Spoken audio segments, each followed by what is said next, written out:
Hello friends, आपके अपने YouTube channel easy notes for you online study में आपका बहुत बहुत स्वागत है। फ्रेंड्स, आज की इस वीडियो में हम डिस्कस करने वाले हैं करेंट्स नोट्स के बारे में। मोस्ट इम्पॉर्टेंट पॉइंट्स, ये ऐसे करंट नोट्स हैं जिनको कि अगर आप किसी भी कंपटीशन एग्ज़ाम की तैयारी कर रहे हैं उनमें सब में पूछे जाने की बहुत संभावना है।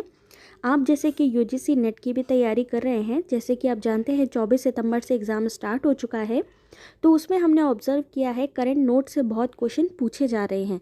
तो हमने इसी चीज़ को, कॉन्सेप्ट को जो है इस वीडियो में सीरीज़ के तरह से हम स्टार्ट करने जा रहे हैं, जिससे कि ज़्यादा से ज़्यादा आप प्रिपेयर कर सकें यूजीसी नेट के लिए। साथ ही अगर आप किसी भी कॉम्पिटिशन एग्ज़ाम की तैयारी कर रहे हैं तो ये आपको बहुत हेल्प करेगा। तो फ्रेंड्स, वीडियो को जो है एंड तक ज़रूर देखिएगा। और अगर अभी तक आपने हमारा चैनल सब्सक्राइब नहीं किया है तो प्लीज़ सब्सक्राइब कर लीजिए। वीडियो अच्छा लगे तो प्लीज़ उसको लाइक ज़रूर करिएगा। तो चलिए स्टार्ट करते हैं। राष्ट्रीय परिदृश्य यानी भारत देश के बारे में जो करंट नोट्स हैं उसके बारे में यहाँ पर पूरी डिटेल हम आपको बताने वाले हैं। ये डेली हम आपको सीरीज़ लेकर आएंगे, जिससे कि आपको करंट नोट्स के बारे में जो करंट अफेयर्स हैं वो सारी आपको अच्छी तरीके से समझ में आ सके, क्योंकि उसी से मोस्टली क्वेश्चन पूछे भी जा रहे हैं। तो सबसे पहले जानते हैं स्वच्छ सर्वेक्षण के बारे में। कल हमने एक लाइव वीडियो किया था, लेकिन कुछ नेटवर्क इशू की वजह से वो डिस्टर्ब हो गया था, तो इसीलिए हम ये दोबारा वीडियो बनाया है। तो फ्रेंड्स, चलिए स्टार्ट करते हैं। स्वच्छ सर्वेक्षण। स्वच्छ सर्वेक्षण क्या है? सबसे पहले अगर आपसे पूछा जाता है स्वच्छ सर्वेक्षण के बारे में, तो इसके बारे में थोड़ा डिटेल जान लेते हैं। 2 अक्टूबर 2014 को प्रधानमंत्री नरेंद्र मोदी जी ने स्वच्छ भारत मिशन को लॉन्च किया था। किसने स्वच्छ भारत मिशन को लॉन्च किया था? अगर आपसे पूछा जाता है स्वच्छ भारत मिशन को किसने लॉन्च किया था, तो आप बता सकते हैं प्रधानमंत्री नरेंद्र मोदी जी ने। कब किया था? 2 अक्टूबर 2014 को। इस मिशन का उद्देश्य क्या था? अगर ये पूछा जाता है कि स्वच्छ भारत मिशन को जो लॉन्च किया गया था उसका उद्देश्य क्या है, तो उसका उद्देश्य है 2 अक्टूबर 2019 तक, यानी जो महात्मा गांधी जी के जन्म दिवस से स्टार्ट हुआ था 2 अक्टूबर से, उनकी 150वीं वर्षगांठ तक भारत को एक स्वच्छ एवं खुले शौच मुक्त राष्ट्र के रूप में रूपांतरित करना। ठीक है, महात्मा गांधी जी के जन्म के 150वीं वर्षगांठ तक भारत में स्वच्छता अभियान चलाना, ताकि भारत में जो खुले में लोग शौच करते हैं वो बंद हो सके और चारों तरफ स्वच्छता हो सके। स्वच्छता के मुद्दे पर देश भर के नगर निगमों और स्थानीय शहरी निकायों के मध्य स्वच्छ प्रतिस्पर्धा की भावना को जागृत करने के उद्देश्य से वर्ष 2016 में स्वच्छ सर्वेक्षण आरंभ किया गया था। याद रखिएगा, स्वच्छ सर्वेक्षण यानी जो सर्वे है वो कब हुआ था स्टार्ट? 2016 में। इसमें 73 जो है शहरों को शामिल किया गया था, जिससे ज़्यादा से ज़्यादा स्वच्छता की भावना को जागृत किया जा सके। और स्वच्छ सर्वेक्षण जो है कब कब हुआ है, तो ध्यान दीजिएगा 2017 में, 2018, 2019 में। ठीक है, ध्यान दीजिएगा, जो स्वच्छता सर्वेक्षण किया गया वो लोगों के बीच में स्वच्छ प्रतिस्पर्धा की भावना को जागृत करने के लिए किया गया था, नगर निगम और स्थानीय शहर निकायों के मध्य में। और ये कब कब हुआ है सर्वेक्षण? 2017, 2018 और 2019 में। अब इसके कुछ महत्वपूर्ण पॉइंट जो याद रखने योग्य हैं। स्मरणीय तथ्य: 20 अगस्त 2020 को आवासन तथा शहरी मामलों के मंत्रालय द्वारा स्वच्छ सर्वेक्षण 2020 का परिणाम जारी किया गया था। और उसके साथ में ये जान लेते हैं, यह अपनी तरह का पहला डिजिटल सर्वे था भारत की तरफ से। ठीक है, ये पहला डिजिटल सर्वे था। कौन सा? जो स्वच्छता सर्वेक्षण हुआ था। ठीक है, आगे जान लेते हैं इसके बारे में। कुल 6 शहरों को 5 स्टार प्रमाणन दिया गया था, जबकि 65 शहरों को 3 स्टार और 7 शहरों को 1 स्टार प्रदान किया गया। शीर्ष 10 शहरों जिनकी संख्या 10 लाख से अधिक थी उनकी रैंकिंग भी दी गई थी।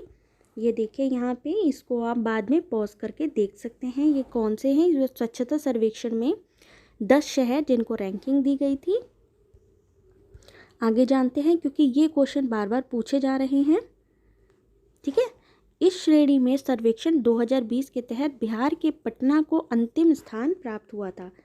देखिएगा, बिहार के पटना को अंतिम स्थान प्राप्त हुआ था। ये देखिए यहाँ पूरे स्थान लिखे हुए हैं। आगे बढ़ते हैं। इस सर्वेक्षण के तहत 1 से 10 लाख की जनसंख्या वाले शहरों की श्रेणी में प्रथम स्थान पर अंबिकापुर, द्वितीय स्थान पर मैसूर कर्नाटका, तृतीय स्थान पर नई दिल्ली है। ठीक है, राज्यों की रैंकिंग भी इसी तरीके है जनसंख्या वाइज, इसलिए इसको ध्यान रखिएगा। अब एक चीज़ और जान लेते हैं। स्वच्छ सर्वेक्षण 2021 का शुभारंभ यानी 3 जुलाई 2020 को स्वच्छ सर्वेक्षण 2021 की शुरुआत केंद्रीय आवास एवं शहरी मामलों के राज्य मंत्री हरदीप सिंह पुरी द्वारा स्वच्छ भारत मिशन के अंतर्गत की गई। अगर पूछा जाता है कि स्वच्छ सर्वेक्षण 2021 की शुरुआत कब हुई थी, तो आप बता सकते हैं 3 जुलाई 2020 को हुई थी। किसने करी थी? केंद्रीय आवास एवं शहरी मामलों के राज्य मंत्री हरदीप सिंह पुरी ने।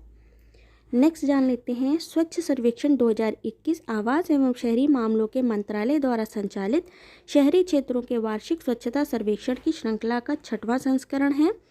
इस वर्ष केंद्र सरकार द्वारा पुरस्कारों की नई श्रेणी की घोषणा भी की गई, जिसका नाम है प्रेरक दौर। ठीक है, DAUUR। ये जो है स्वच्छता सर्वेक्षण में जो दिया जाता है सम्मान यानी पुरस्कार, नई श्रेणी घोषित की गई है। इससे पहले कौन कौन सी श्रेणियां थी ये देख लीजिए। दिव्य प्लेटिनम, अनुपम गोल्ड, उज्जवल सिल्वर, उदित ब्रॉन्ज, आरोही एस्पायरिंग। ठीक है, आगे जान लेते हैं। इनमें से प्रत्येक में शीर्ष 3 शहरों को चुना जाएगा।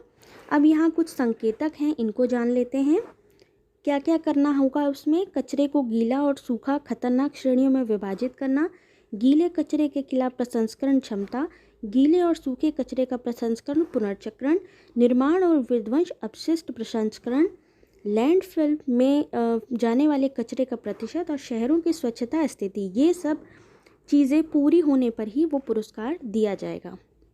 किस लिए? स्वच्छता को बढ़ावा देने के लिए। ठीक है, स्वच्छ सर्वेक्षण 2021 के संकेतकों को मुख्य रूप से अपशिष्ट जल उपचार एवं मल कीचड़ के पुनरुपयोग पर केंद्रित बनाया गया है। ध्यान दीजिएगा किस पर, ये जो यहाँ पॉइंट्स लिखे हैं उन पर। ठीक है, नेक्स्ट जान लेते हैं राष्ट्रीय भारतीय एजेंसी के बारे में। केंद्रीय वित्त मंत्री निर्मला सीतारमण द्वारा 1 फरवरी 2020 को अपने बजट भाषण में राष्ट्रीय भर्ती एजेंसी, जिसको कि नेशनल रिक्रूटमेंट एजेंसी यानी NRA बोला गया, गठन किया था, जिससे सरकारी नौकरियों के लिए भर्ती प्रक्रिया में परिवर्तनकारी सुधार लाया जा सके। आगे बढ़ते हैं, देखते हैं इसमें क्या स्मरणीय तथ्य हैं। 19 अगस्त 2020 को प्रधानमंत्री नरेंद्र मोदी की अध्यक्षता में NRA की स्थापना को मंजूरी दी गई। अब राष्ट्रीय भर्ती एजेंसी द्वारा केंद्र सरकार की नौकरियों में ग्रुप B और ग्रुप C यानी गैर तकनीकी पदों के लिए उम्मीदवारों हेतु सामान्य योग्यता परीक्षा, जिसको कि कॉमन एलिजिबिलिटी टेस्ट कहते हैं, का आयोजन किया जाएगा। किसके जरिए किया जाएगा?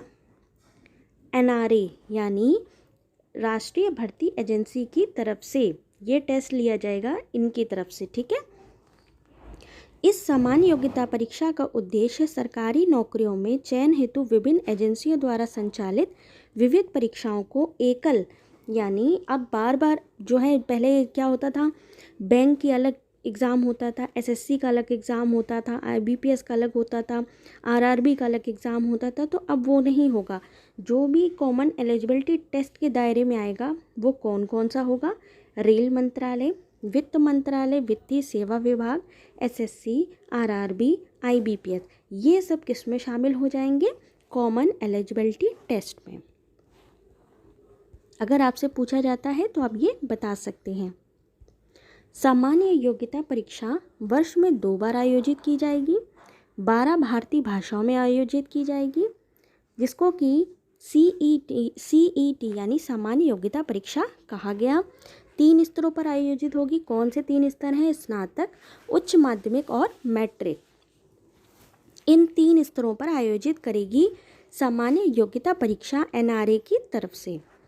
अब आगे देख लेते हैं। राष्ट्रीय भर्ती एजेंसी द्वारा उम्मीदवारों को शॉर्टलिस्ट करने के लिए केवल प्रथम स्तर यानी टियर 1 की परीक्षा आयोजित की जाएगी। वहीं भर्ती की अंतिम चयन प्रक्रिया के लिए परीक्षा का आयोजन एसएससी, आरआरबी और आईबीपीएस के द्वारा किया जाएगा। इसके स्कोर 3 वर्षों के लिए मान्य होंगे। देश के प्रत्येक जिले में परीक्षा केंद्र होगा। वहीं 117 आकांक्षी जिलों में परीक्षा के बुनियादी ढांचे को बनाने पर विशेष ध्यान दिया जाएगा।